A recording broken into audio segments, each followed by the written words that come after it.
Kuna kauli ya Bwana Mtume Muhammad sallallahu alaihi wasallam anasema, ukipata sehemu ya historia basi ni sehemu ya kupata mafanikio katika dunia yako na akhera yako. Haya maeneo majengo mnayoona tumekaa haya, kuna baadhi wana historia nayo, ambayo ndio ilikuwa miongoni mwa waanzilishi wa ujenzi. Tunawashukuru Mwenyezi Mungu awalipe, na sisi tutaendelea palipobakia kuboresha. Niombe tu kwa ridhaa yenu nisimamishe mara moja tu atoe salamu mzee wetu Alhaji Abduli Idi Msigwa. Hawa ndio sehemu ya ni sehemu ya mafunzo kwetu sisi, kwamba mnapokutana na wakfu basi muitunze. Wenzetu walitunza mpaka tukaikuta hapa, wakishirikiana na mzee wetu mzee Makasege pale, katibu mstaafu, lakini katibu wa shekhe, pia ni katibu wa baraza la mashekhe mkoa. Baada ya kusema hiyo, mimi nishukuru kwa wajumbe wote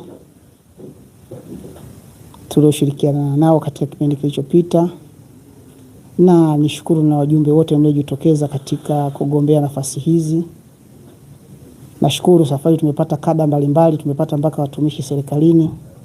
Hii inaonyesha ule neema ambayo inataka kuingia katika mkoa wetu.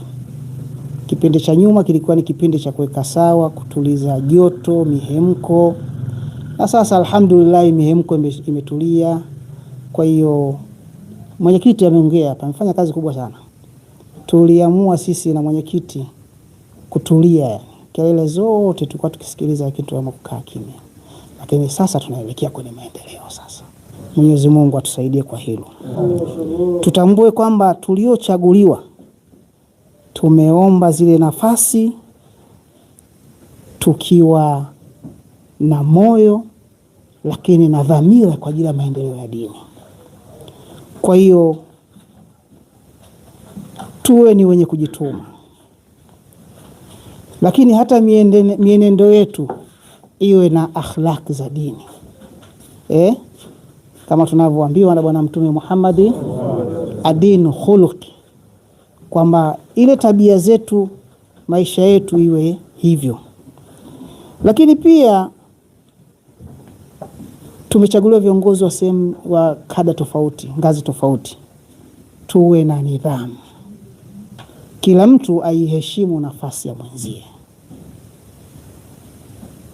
Lakini pia nidhamu katika kuyaendea mambo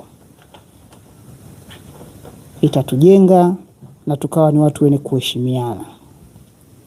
Tuwe ni wenye kujitolea na tujitume kama tulivyotoa ahadi.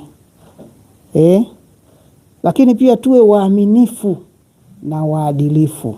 Hiyo ndio sifa kubwa ya Bwana Mtume Muhammad sallallahu alaihi wasallam aliopewa hata kabla hajapewa utume, ilikuwa ni aswadiqu al-amin.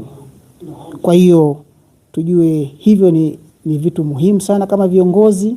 Lakini uongozi kama alivyosema kadhi hapa ni amana. Kwa hiyo hii amana hii tutakuja kuulizwa kwayo. Na Mwenyezi Mungu anasema, faqul i'malu fasayara Allahu amalakum, fanyeni mambo, fanyeni maendeleo.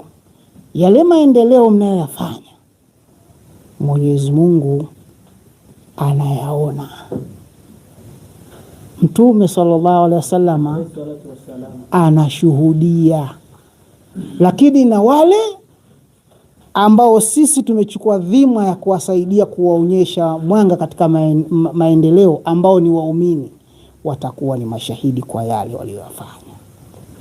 Sasa kwa kipindi hiki Mwenyezi Mungu atujalie tuifanyie kazi hii aya, si kwa kinadharia, tuifanyie kwa vitendo inshallah. Tuseme inshallah. Lakini ili hii iweze kufikia, Mwenyezi Mungu anatukumbusha tena, inna Allaha la yughayyiru ma hata Mwenyezi Mungu hawezi badilisha jambo lolote lililokuwa katika nafsi ya mja mpaka yeye mwenyewe aseme kwamba sasa nabadilika. Na hii ndio slogan aliyochukua Mufti wa Tanzania. Mufti wa Tanzania ameitoa hapa kwenye hii aya hii. Na slogan hii ndio ambayo sasa wamekopi hata watu wa siasa, watu wa uchumi wanaitumia. Lakini asili yake ni katika Qur'an. Kwa hiyo mimi nisiwachoshe sana, niseme ninashukuru kwa hilo na Mwenyezi Mungu atuwafikishe katika hayo. Jambo la mwisho, nina matangazo mawili. Tangazo moja ilikuwa litoe katibu. Tangazo ni kwamba mwaka huu maulidi ya kitaifa itafanyika katika mkoa wa Dar es Salaam. Itakuwa ni tarehe 24 mwezi wa 8 2026, panapo majaliwa inshallah. Sasa tangazo hili ni kwa mujibu wa ninamwakilisha Mheshimiwa Mufti na Sheikh Mkuu wa Tanzania kuwafikishia waumini. Lakini pia natoa agizo kama nilivyokuwa nimeagizwa.